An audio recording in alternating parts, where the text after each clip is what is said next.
Hey folks, welcome to the Kira Banks Show and to week 29 of a year of self-love journal. This week's affirmation is, I am strong and capable. I can keep trying even when things are hard.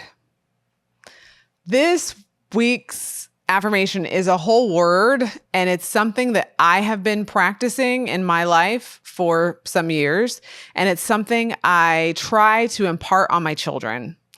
And this idea of doing hard things is one that we can't avoid in life.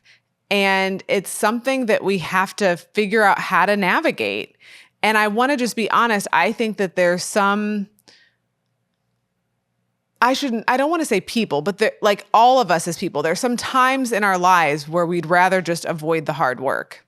Actually, I have a trainer who once told me that I avoid hard work in my form, that like in a squat, for example, there's a path that you need to take to like have all the hard work happen so that you build the muscle. And he would always say, you shift to avoid the hard work. You get stuck and you shift and you adapt, which you could say like, hey, that's really inventive. You adapt. But no, in this case, I need to do the hard work because I want to get the results. And so the reality is that the way out is through when it's hard. But like, who wants to sign up for hard? And I've realized in the past, I'd say 10 years of my life, that like, it's not ever fun to go through hard, but I have been able to have the mindset of like, bring it on, bring it on. There is the women's basketball coach of Duke. I can't remember her name at the top of my head, but she talked about doing hard better. She talked about how it's never going to be like, oh, it'll be easy when, or if I can just get to blank, I'll be able to do it's going to get harder, because when you get better, there's going to be more on your plate. Either people are going to give you more to do, or you're going to step it up and demand more of yourself. And so it's not about waiting till things are easy. It's about doing hard better. And so it's very important that you acknowledge to yourself when you're doing a hard thing that it's hard and that you can do hard things. Because if you simply say it's hard, so I'm going to give up, you often don't get through the hard thing to get what you want ultimately in life. And so these lessons can be learned in all sorts of ways, through schoolwork, through sports, through strength training, like I shared, through all sorts of environment, like relationships, every domain in our life. We could think of an example of where things were hard. And I'm not saying that you stay in like abusive, toxic relationships or dynamics. I mean hard, not harmful. Okay. I just want to be clear on that. And what we talked about last week in terms of like peace and cultivating peace is important, so that when we get to the hard, we also have some ways to cope with the hard. And so if we know how to have some sort of peace and have some sort of mindfulness and presence in ourselves, the hard thing is just a little more manageable. So we're not just freaking out the whole time because it's hard. It's hard, and we're able also to be in the moment, to be in our bodies, to push forward. I often give this example, and I've probably given it at some point in this year, of like our sympathetic and parasympathetic nerve system. Like when those alarms go off and we're in like fight or flight, that's our sympathetic nerve system firing, right? And what allows us to calm is our parasympathetic nerve system. And the way that I always teach this is that our parasympathetic nerve system is like the paramedics coming to help. But if you called 911 and we're just talking about all the things that are happening and the crisis that you're in, but didn't give them any directions, they're like, this is awful. Tell us where you are so we can help you. It's similar to in your body when you're in that fight or flight and things are hard and things are stressful, and you have not given your body directions on how to calm, how to cultivate peace inside your body. It's like you haven't given it directions.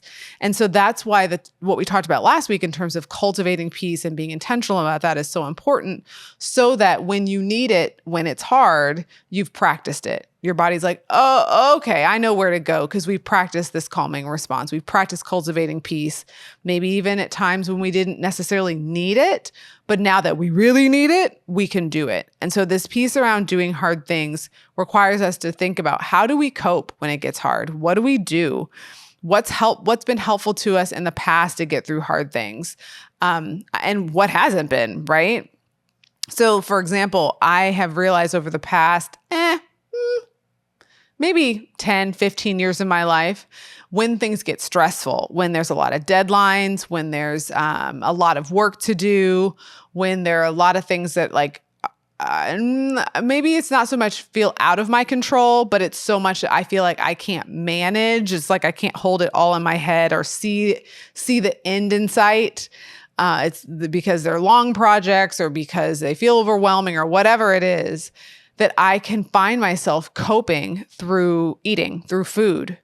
Like I'll just mindlessly eat. And I'm just like, I'm not even hungry. What am I doing? It's like, it's the classic comfort eating thing.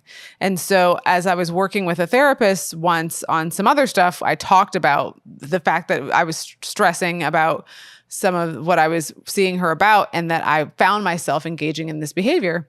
And she talked about like riding the wave of that urge of like feeling the urge, like, oh, I'm going to go get this thing, but being able to notice that I'm feeling it and be like, okay, I want to go mindlessly snack and go to the pantry, but I don't really want to, but I'm trying to manage something else. Let me just ride the wave of feeling that rather than like go eat something, because that's actually not going to fill it. Right? That's not going to help me manage the emotion I'm feeling. That's not going to help me manage the difficult conversation that I'm anticipating. That's not going to help me manage the manuscript I need to write, right? Like, so to have that conversation with myself rather than just act on it. And that takes us back to the mindfulness piece we talked about last week and being present in our body in the present moment, not in the past, not in the future. And so I was able to practice being mindful to be like, okay, what do I really need? And so I'm better now when things get hard at not just jumping to that coping strategy and like asking myself, even if I do, like, is this what I want? Am I really hungry? And so that's been something that for me, I've noticed that that's one of the ways I cope. If I go back to that example I gave about doing hard things in the gym, right? Clearly this trainer was telling me that one of the ways that I was coping with this hard work was to change my path, to go the path of least resistance. Of course, in terms of strength training, you don't want to go to path of least resistance. You want to go the path of resistance because it's resistance training. And so for me, it was really important to have a conversation with myself and to say, you want the gains, you want the strength, so do the hard thing. Like it was a pep talk in my head of like, don't avoid the hard work. Keep your form, hold your form. That's the way that we get what you say you want. And if you really want it, how do you hold yourself accountable to it? So those are some ways for me that when I think about like hard things in my past and how I've coped with them or how I've dealt with them, some ways that I've like learned lessons from those hard things. And here's the thing, when we think about the first part of this mantra, I am strong and capable, I think what's really important is that sometimes people think about hard things that they've faced and maybe it didn't go the way they wanted or the outcome, wasn't what they would have scripted or they made a mistake. And so then they kind of like throw out the whole scenario and the whole lesson really.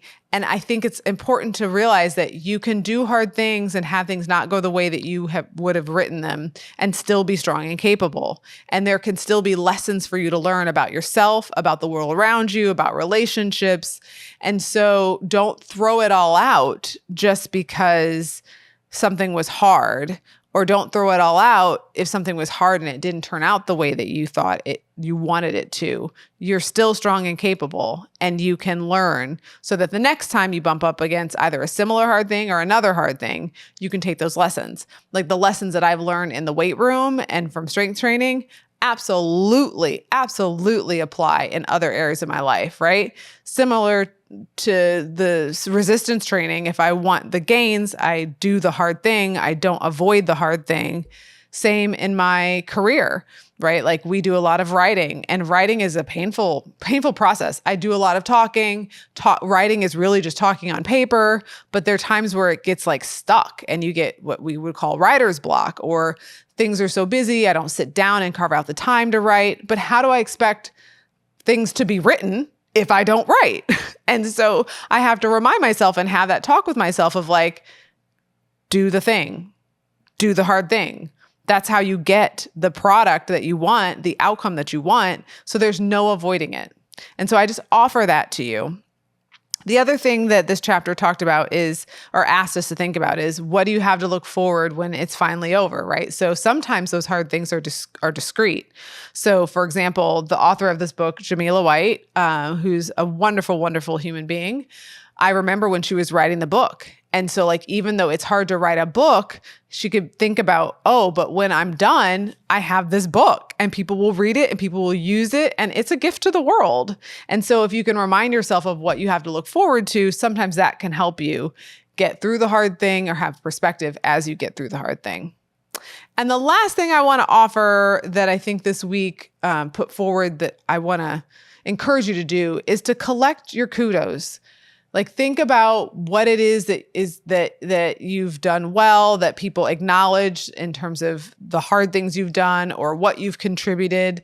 Like things can be hard. And I also want you to keep in mind, what you've done well and then what's going right? There was this organization in St. Louis that talked about, that had a word show. I think it was called What's Right with the Region or What's Right in the Region. And it was highlighting great things that are happening in the region. Kind of like, sometimes you'll turn on the local news and it's like sad story after tragic story after horrible thing. And can we see some bright spots? Because there are bright spots happening in our community. It doesn't just have to be negative. And so this approach, What's Right with the Region, was to try to highlight the bright spots and what's happening that's great in the region. And so I want you to do that for yourself. Like, what's right with you? What's going well? What are you able to manage? What hard thing are you doing? And it could be small or it could be big, right? Like right now, I've been committing to myself that I will do mobility strength training at least a few times a week. And I've been doing it for the past month. And it's important for me, especially as I age. And like I've shared, want to be able to do things as I age, to do that. Like I can't want the result of being 70 and still doing yoga if I don't do it at my age now. Like not that I can't pick something up, but I could pick it up later in life, or I could do it now and do it consistently. And it's a hard thing, but I can do it. Yeah, I am strong and I am capable. I'm curious to hear what hard thing you're doing, what you've learned about yourself through the hard things that you've done, and how it's going for you. So this year of self-love is going. We're more than halfway through. Share with me how you're doing. I'm Dr. Kara Banks across all socials. And thanks for joining me on The Kara Banks Show. Have tea to spill or something you want to ask Dr. Banks? Contact her at karabanks.com/stories or stories@raisingequity.org. Thanks for listening.